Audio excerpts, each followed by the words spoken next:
crucially, Liverpool on Saturday. Then wins for City, Sunderland, late equaliser for Spurs. Earlier on, Villa at the 6th attempt got their first win of the season. 1 down, they beat Fulham 3-1.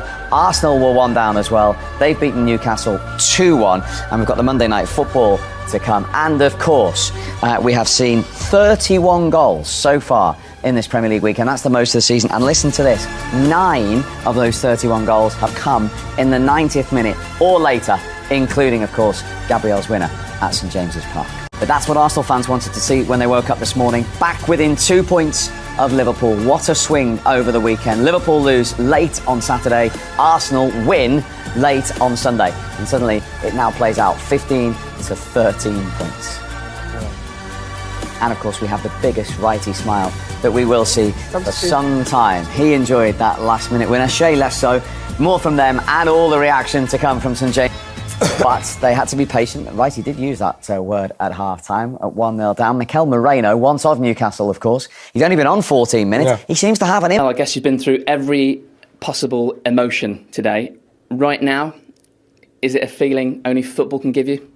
Yeah, pride and I think fully deserves the win. I think the way we played, the way we performed, the way we competed, I mean, the chance that we generated,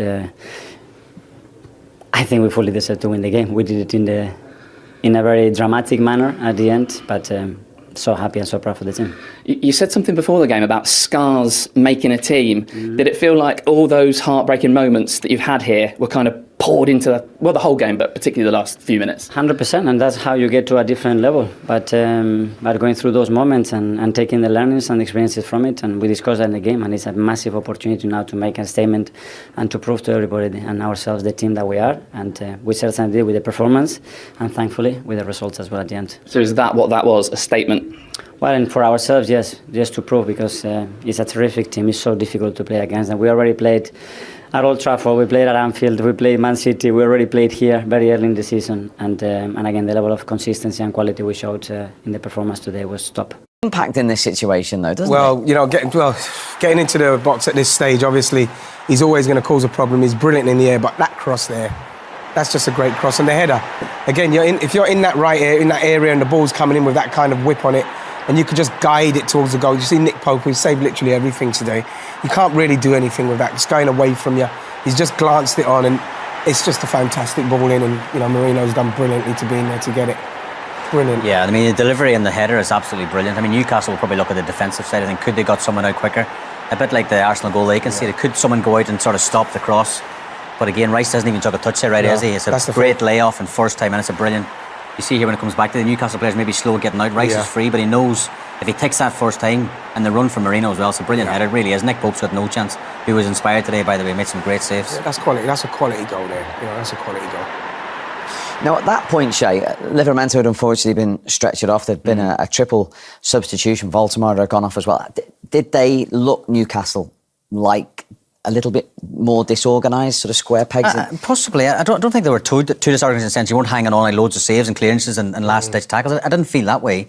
But we're trying to work out who's playing where, because at one point there was nearly 4 or 5 centre-halves on the pitch, who's playing in what position. And that's what disappoints me, the winning goal. You know, Lascelles came off the bench, who's a big guy. Osula came off the bench. So you're adding more height to the team.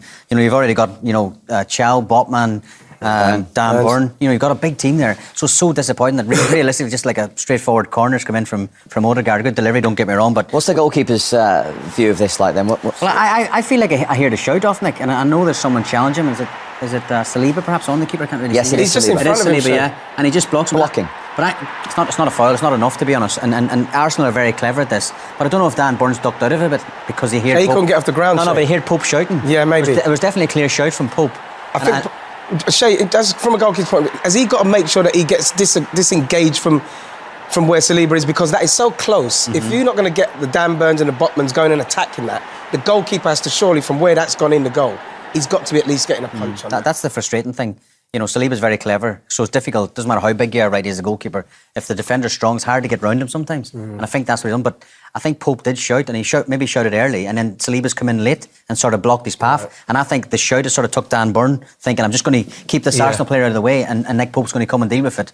But of course, it's a brilliant jump from Gabriel. Delivery was good, and they've taken the points. Yeah, and as you say, Newcastle will have known what's coming. They will have worked on it. We saw those statistics there since August 2023. I mean, look at the difference Yeah. between the next best, Chelsea and Spurs. Honestly, again, it comes down to the service there. Shay, you can be testament to it. No goalkeeper. If you've not got defenders who's going to attack that, is comfortable with the ball coming there. No one. That's such a great ball into the box. So Gabriel does what he does. You know, he gets in there and he makes sure he gets something on it. It's a brilliant, brilliant goal. Now, at 1-1, you were hoping Newcastle would hold out.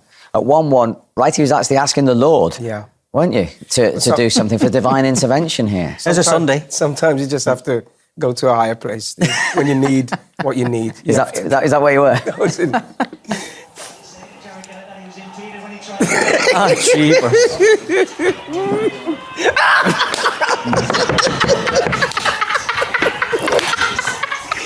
Oh, so yeah! Two different reactions there, aren't there? I'm so sorry, everybody at home. I'm so sorry. We have to win this! We knew that. The scowl on Shay's face towards you just makes it even better. There's always two sides to every story, isn't there? The sadness of conceding a late winner, and of course the joy that it brought to Wrighty's face. I'm just really pleased with the guys who I work here with on a regular basis last season when they see how I act. But it's not for anything other than pure joy, because we needed to win this game so badly, Steve. So let's get serious a minute. Yes. I mean, that's the type of thing champions do, isn't it, really? Well, I think you look at last season, there were so many opportunities where Liverpool, we had to get into a game where you put pressure on Liverpool for something. We either drew the game. Yeah, they couldn't do it, could they? We couldn't do it. We'd never done too many. I think the last time we'd done anything like this where we needed to win something in the death, I think it was Bournemouth a few seasons ago. But this is a game where we went in and I think we started very well. We had chances. But once they went 1-0 up, it was a game we had to play back in and get ourselves back into the game, make sure we don't lose it, and if we can, win it, because that's what we have to do to send a message to whoever's at the top, that we're not going to go away and we will dig in as far as we need to win these games to try and win this league finally. Yeah, that will have been severely noted on Merseyside. Absolutely, because what you want them to, what the message you want to give them is, you know, we're coming and we're going to be here. So yes, you're 5 points clear, but now you're 2. You lost your game against Palace. We have to now take advantage of that, and we've done that. That's why even if a point would have been a little bit, it wouldn't have been enough for me, even though you'd have to take it. 3 points is what we needed to do today, and I'm just hoping that in that dressing room they realise that, how important it is to make sure that they take advantage of these slip-ups if they do happen. If you're in the Newcastle dressing room, though, having seen it happen against Liverpool and then against Arsenal, to take nothing from the game, having given all that effort, it'll be a tough one to swallow. Yeah, it'll be very tough when you see Eddie walking around the pitch after. I think that's the frustration. You know, Arsenal have got quality all over their squad, they have, and they're good enough to open you up, Steve, and play an amazing goal. But the frustration thing is, and they work at attacking corners, but they work at defensive side of things as well. And that's the most frustrating thing. You know, we spoke about Eze and 𝐿𝐻𝐒𝐒 beforehand. Odegaard comes off the bench. Some brilliant players, haven't they, Arsenal? And they can open you up and you go, we were beaten by a better team. They were a better team today, but we were beaten by an unbelievable goal. There's not much we could have done about that. But it's so frustrating that it feels just like a comfortable enough delivery into the box. Gabriel heads it in, and it's as you say, all that hard work, you know, and effort, and I think Tino Livramento looked like a bad injury as well. So it's a tough day for Newcastle to concede so late. You know, the bench as well for us, Shay. The bench is vital for us and what we're going to try and achieve this season.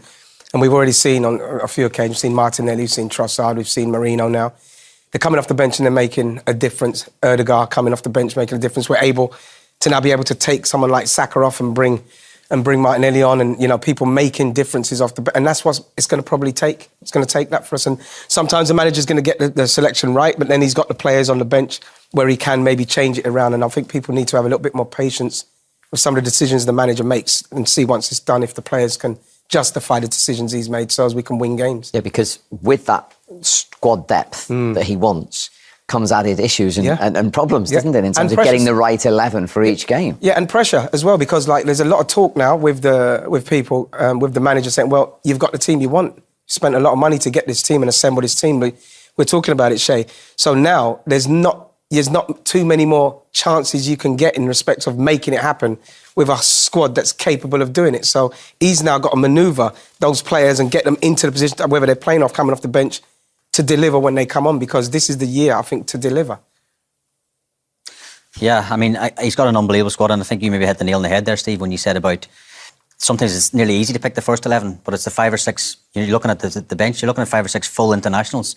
You have to say to him, by the way, you're not playing this week in a big game at Newcastle or when Liverpool comes or whatever game it is. So again, sometimes man management skills will be tested this year at Arteta because he's built such a big, strong squad, and then awkward conversations he's going to have with the people he leaves on the bench. But again, he changed the names to subs. We used to call them super subs back in the day. Now he calls them finishers. And I'm nearly buying into it myself.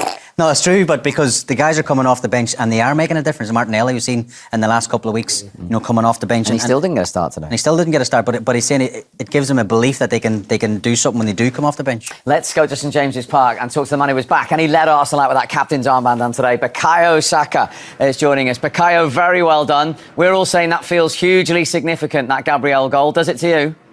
Yeah, it feels massive. Coming here in the recent years, things have kind of gone against us results-wise and obviously decision-wise, and there was a feeling that it could go that way again today, but in the end, we brought it back, so it's a massive win. Ian, I just wanted to say, yes, man. I'm smiling. I just wanted to say at half-time, what was the boss saying? Because I was saying that not to panic, let's just stay, we're playing well. What did the boss say?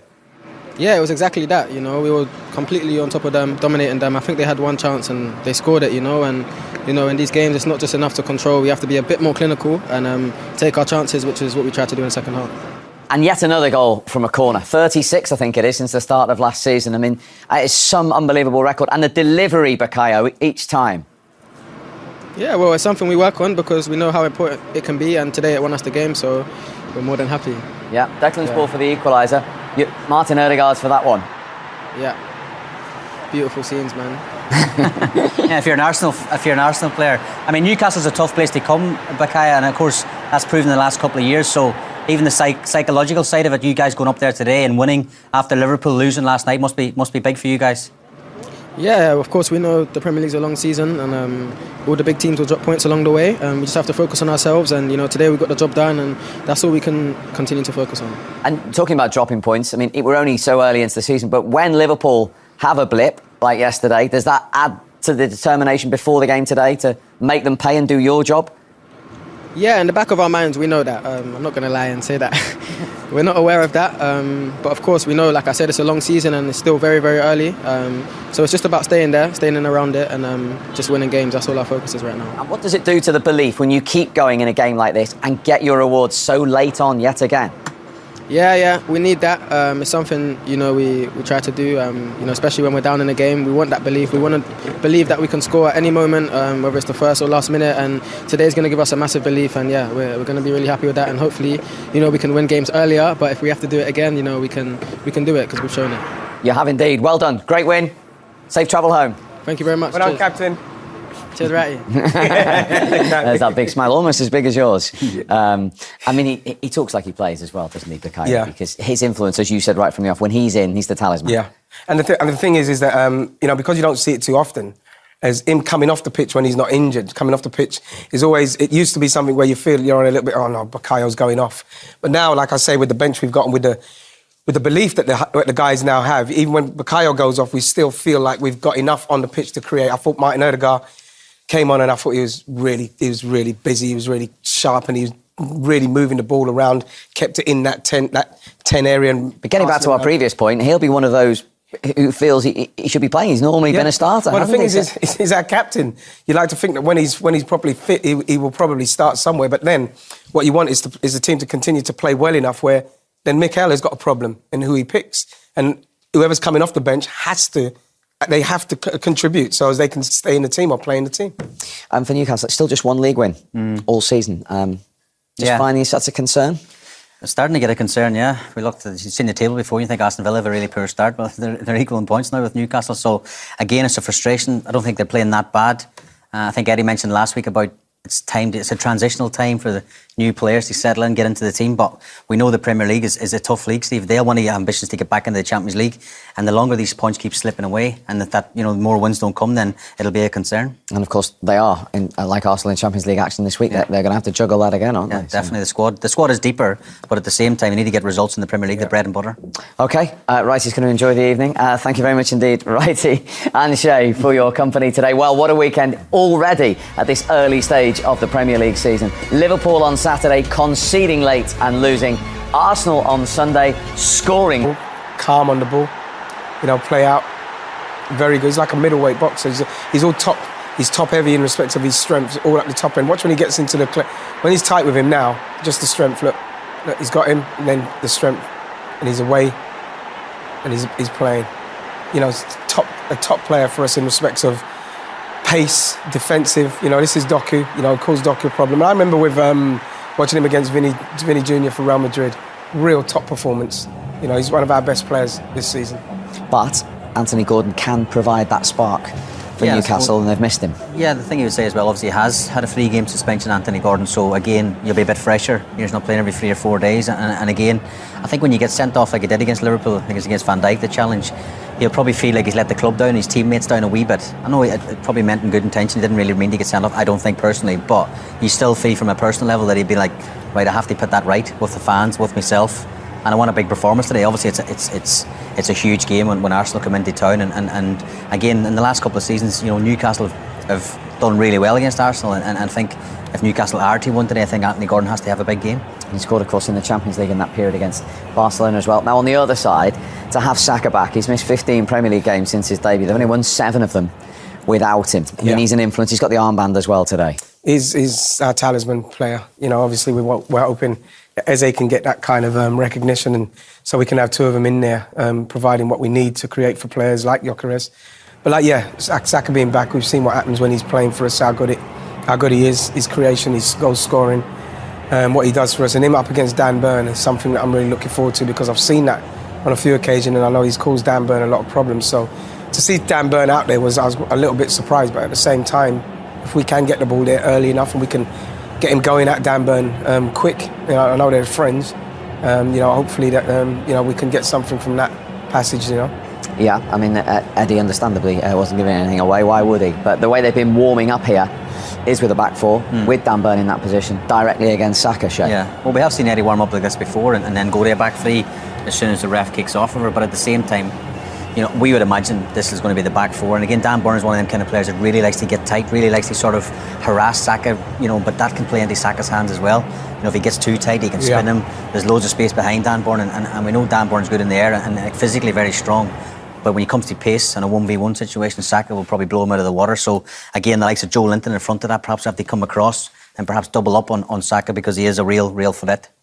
And Eze's in. We talked about him in the first hour of the show when we heard his interview. Quite simply, these are the games he's signed for Arsenal to play in. This is why, you know, like I said earlier on, I don't know what I'd do if he wasn't playing in a game like this, because the importance of this game now and trying to get 3 points is enormous. And if you're going to pay for 𝐿𝐻𝐒𝐈𝐕𝐄, then these are the games you want him to be playing in, because he can, like we've seen in his clips, he can give moments that can win games. And so you're hoping that he can have a good game and give us a couple of good moments, because, like I say, you know, to try and get, you know, to close the gap on Liverpool right now, I think is quite important. So as they know, and if we could do it confidently, even better, because then they know that they cannot slip up, because Arsenal are ready to take advantage of any slip-ups. And Nick 𝐿𝐻𝐒𝐒𝐈𝐕𝐄 starting in the Premier League for the 3rd time, scored on his home debut against Wolves, but this is a step up. This is a different calibre of game for him. Yeah, it's a step up, obviously, defensively as well. They're very strong at the back. Of course, Arsenal very strong in midfield as well. Getting the ball to him is going to be an issue. But again, we hope that we see the best of him. He scored in his debut against Wolverhampton, didn't he? You know, cross into the box and a brilliant header. If the delivery's right, if there are enough balls in the box, then he'll cause any defence problems, you know. So again, I think midfield's key today. I really do. Getting it up to Valdemar will be key. But I think obviously Guimaraes, Tonali and Joe Linton in the Newcastle midfield will be huge if they can boss, obviously, Rice, Zubimendi and perhaps Eze even dropping in there as well. Yep, absolutely. So they've